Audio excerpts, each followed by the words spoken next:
కొంతమందికి క్షారసూత్రం కూడా ఉంటుంది. అది అత్యున్నత వ్యవస్థ. శల్య చికిత్స, సర్జరీ కూడా ఉంటుంది. ఎవరికైనా బాగా ఇబ్బంది పెట్టే ఫిస్టులా ఉంటే కొంతమంది అయితే 3 సార్లు ఆపరేషన్ కూడా చేయించుకున్నారట ఈ ఫిస్టులో కోసం, కానీ తగ్గలేదు. క్షారసూత్రం వాళ్ళకి అత్యుత్తమం. దానికోసం మా దగ్గర సూపర్ ఫెసిలిటీస్ చాలా ఉన్నాయి.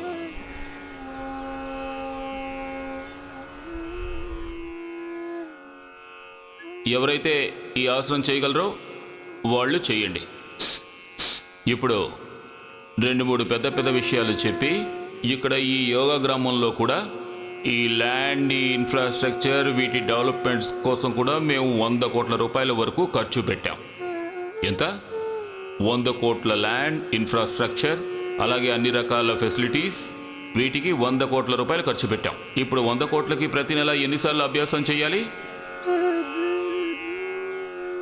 100 కోట్లకు కనీసం 1 కోటి సార్లైనా అభ్యాసం చేయాలి. అలాగే రన్నింగ్ కోర్సుకి 2 కోట్లు. ఎంత అయింది? కొంతమంది వయసు అయిన వాళ్ళు ఉన్నారుగా, దీనికి మేము ఎంతవరకు ఖర్చు పెట్టామంటే 3 కోట్లు రన్నింగ్ కాస్ట్. కాస్త ఇందులో నన్ను కూడా కలుపుకోండి. అందరూ అంటారు మిమ్మల్ని ఎందుకు కలుపుకోవాలి అని. నాకు మాత్రం రోజుకి 1 కోటి రూపాయల కాస్ట్, అంటే 30 కోట్లు కలుపుకోవాలి. నాకు తక్కువగానే చెప్పుకున్నాను నేను. తర్వాత సో కాల్డ్ పెద్ద పెద్ద కార్పొరేట్స్ ఉన్నాయి కదా, వాళ్ళు రోజుకి రాబడిని అందజేస్తున్నాం. నేనేమో శాలరీ లేనివాడిని. Without any salary, without any designation and without any holiday, without family, without wife. Family means divine life. ఒకసారి ఆశయాసనం చేయండి. చూడండి, వైఫ్ లేకుండా ఎన్ని హ్యాండ్సమ్, ఎంత ఎంజాయ్ఫుల్ లైఫ్ కదా.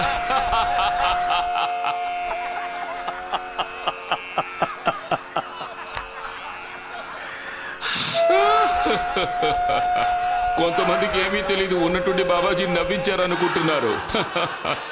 కొంతమంది బండి స్టార్ట్ అవడానికి డీజిల్, పెట్రోల్ లాంటివి అవసరం లేదు.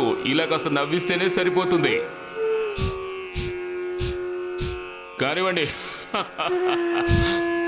కపాల్భాతి చూడండి, నేను ప్రజల యొక్క ఎఫిషియన్సీని అధికం చేస్తున్నాను. ఎఫిషియన్సీ, వాళ్ళ ప్రొడక్టివిటీని పెంచుతున్నాను. క్రియేటివిటీని పెంచుతున్నాను. క్రియేటివిటీ, పాజిటివిటీని పెంచుతున్నాను. పాజిటివిటీ. తర్వాత ఏమిటి? ఇది ఆర్థిక వ్యవస్థ లోపం. అందరూ 18 గంటలు పనిచేయాలి. అందరూ జాగ్రత్తగా చెవులు రెక్కించి వినండి. ఎన్ని గంటలు? 6 గంటలు పడుకోవాలి. మిగిలిన 18 గంటలు చురుగ్గా ఉండాలి, యోగా కర్మయోగం చేస్తూ. ఆ తర్వాత చూసుకోండి.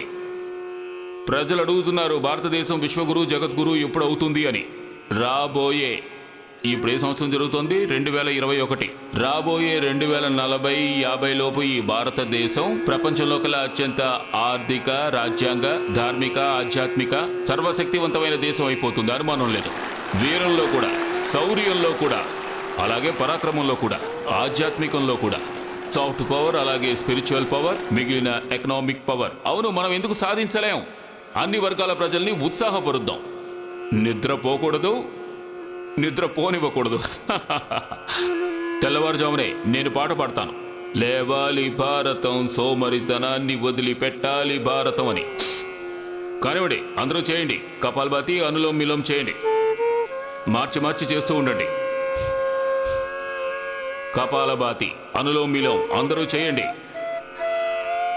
అనులోమ్ విలోమ్. అలాగే ఉజ్జయిని కూడా వదిలేయకూడదు. ఉజ్జయిని చేయాలి, సింహాసనం చేయాలి.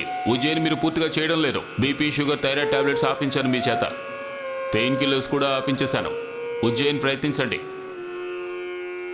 ఫ్యాటీ లివర్, ఇలాంటివన్నీ వాత, పిత్త, కఫ రోగాలు.